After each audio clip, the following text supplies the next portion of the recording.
Tungod sa nagsakang market demand sa laboratory services, hingpit nga gibuksan sa publiko ang bagong Kaiser Medical Center sa ground floor sa Mountain Wing sa SMC side ning Dakbayan sa Sugbo. Matud ni Dr. Rodrigo, Medical Director sa Kaiser Medical Center, nga may palit gyud sila state-of-the-art nga mga medical equipment aron mas accurate ang ilang pagdiagnose sa ilang mga pasyente. The diagnostic business is very lucrative.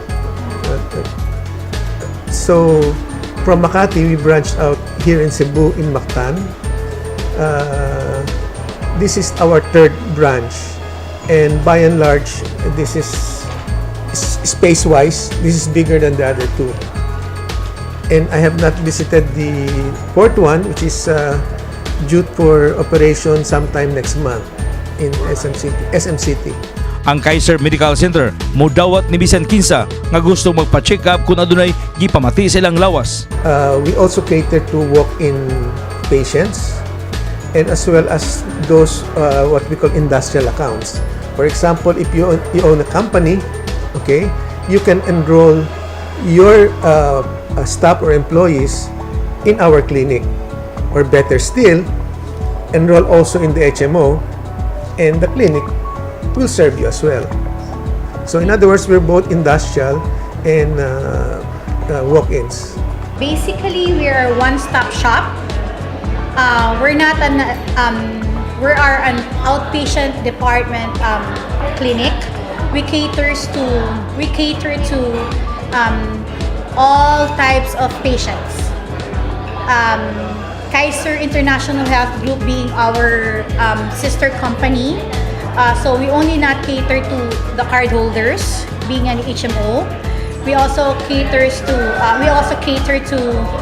annual physical exam of different companies, pre-employment medical examination of different companies. Of course, we have the family care, mother, father, big brother, little sister, grandma, anybody, a household member, household help. So walk-ins. So executive checkup as well for the managers of other companies. We also cater to that. So basically, we're like a mini hospital but we don't do admissions. Lakip sa mga services nga gitanyag sa Kaiser Medical Center ang consultation, preventive care, executive checkup, pre-employment examination, digital radiography, cardiology, ultrasound, o maternal care service ug uban pa. But if a medical tourism company, okay, would need diagnostic facilities, we're open for that. Okay, but medical tourism will involve other aspects of service, like sometimes you will need a spa, okay, a hotel-like facility, but definitely part of the package would include diagnostic tests. So we could be that arm of medical tourism. Yes.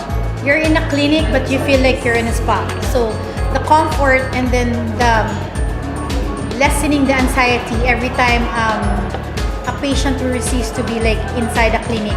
You won't feel it inside Kaiser Medical Center. So we'll let you feel comfortable while treating you.